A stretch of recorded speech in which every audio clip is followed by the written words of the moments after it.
What's up, guys? How you guys doing? And welcome to 32 Teams, where I'll review all 32 teams in the NHL after 2022-23 season. This series will consist of an overview, the regular season, player stats, team stats, and my overall opinion about the team. We finished the Western Conference, and now we're in the Eastern Conference. Today, we will review the Ottawa Senators. Let's get started.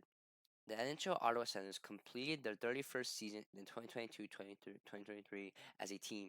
The Senators had a better record than the season before, but they missed the playoffs for the sixth straight year. In the 79th game of the season, on April 6, 2023, the Senators were formally ruled out of the playoffs. On paper, the squad appears to be much improved, but in actuality, they are still a relatively young team with plenty to learn. The youngest player in the top six is 24 years old. They've all had successful seasons in the past, but now they are a chance to advance and establish themselves as one of the NHL's top forward groups. Players will continue to grow and progress throughout the season if head coach DJ Smith continues to put them in advantageous situations. After signing an 8-year, $66.8 million contract, Tim Stützle has been identified as a possible breakout prospect. He will begin the season by playing with Claude Giroux and Alex DeBrincat, and the coaching staff expects him to grow into a legitimate top six center.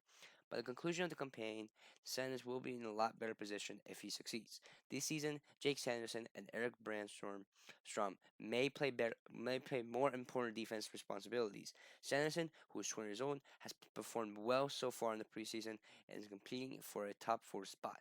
Brainstorm, who was given a 1-year contract, has slipped people's notice despite being a leading contender for the coveted position. For the Senators to be successful in 2022-23, these players must feel at ease in their positions. Regular season. The Senators started the season with a 4-1 loss against the Sabres. They lost another game before they won their first, which was against the Boston Bruins. They had a winning streak of four, which gave them a decent six-game start to the season. After the four-game winning streak, they had a massive losing streak of 7 games before they started to win again. Their October record was 4-4-0, and their November record was 4-9-1, which is actually the worst month of the year and season. November wasn't the greatest, so they needed to win more games in order to balance the losses they faced. In December, they did pretty well and went 8-4-2. They played their last game of the year against Detroit and lost 4-2, giving them the 2022 year record of 16-17-3. It wasn't the worst record, but it wasn't good enough to be considered a playoff team. They needed to up their game for the 2023 year in order to make the playoffs. In January, they started great. They won their first two games of the year and had a record of 8-6-0. In January, which isn't too bad. And the Senators continued to win more games, and in February they went 6-3-1, giving them a winning record and a chance at the playoffs. However, they needed to continue the pace to make the playoffs. March needed to be a good month, but it wasn't. They had a record of 7-7-1 in March, which isn't good, and it made their playoff chances slimmer. In April, they lost their first four games of the season, which eliminated them from the playoffs. It was a very fought-out war to make them to the playoffs, but they weren't good enough. They played their last game against the Sabres and lost 4-3 in overtime. They had an April record of 2-2-3. Their overall record of the season was 39, 35, and 8, or 86 points. Although they were fifth place in the wild card, they were actually only 6 points off of making the playoffs record. They had a good season, but it wasn't good enough. Player stats. The Senators' point leader is Tim Stützle with 90 points in 78 games. He had a great season with the Senators and hit his career high in goals, assists, and points. This was his only third season of the NHL career and already has 90 points, which is great and shows that he is developing well and that the Senators are treating him well. Next is Brady Tkachuk, who had 83 points in 82 games. He had a point a game and also hit his career high in goals, assists, and points. He is another great young player that is with the Senators in his entire career. The next three players who had all over 60 points last season was Claude Giroux, Alex DeBrincat, and Drake Batherson. I would not include DeBrincat since he is now with Detroit, but I will say he had a great season with the Senators, and it was sad to see him go. Claude Giroux is a very experienced player who just played for Florida and Philly last year. He was with Philly for 15 years, and it is a major change for him to play with a different team.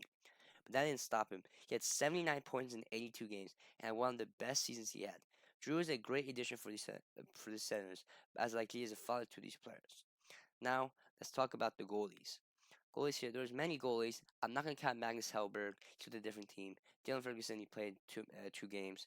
Kevin Modellisi only played 3 games. And Levi Merlinen, he only played 2 games. So I'm only going to do Sogard, Forsberg, and Talbot. The player, the goalie that played the most games was Talbot, but he is now with the Kings. He had a pretty good season, but he's with the Kings now. Give us only Forsberg and Sogard.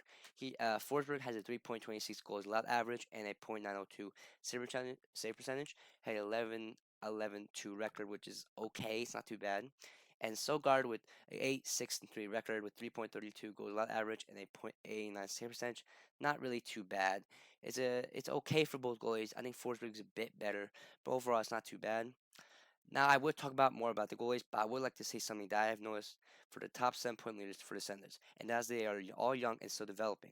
Other than Giroux, all the players are still developing and hasn't hit their full potential yet. Once they lock this and finally become the best player they can be, Ottawa can be a very different team. Now let's look over to the team stats. We have here Ottawa is 12th in face-off win percentage with a 51.5%. Really not too bad. Shots against per game. Ottawa is 15th with 31.4 shots per game. You need a higher shots per game to be higher than shots against. And do they do 33.5. That is good. Penalty kill. On the penalty kill, they are 14th with 80% penalty kill. Really not too bad. It's okay. And power play is pretty good on power play, 23.5%. And goals allowed, they are 3.29.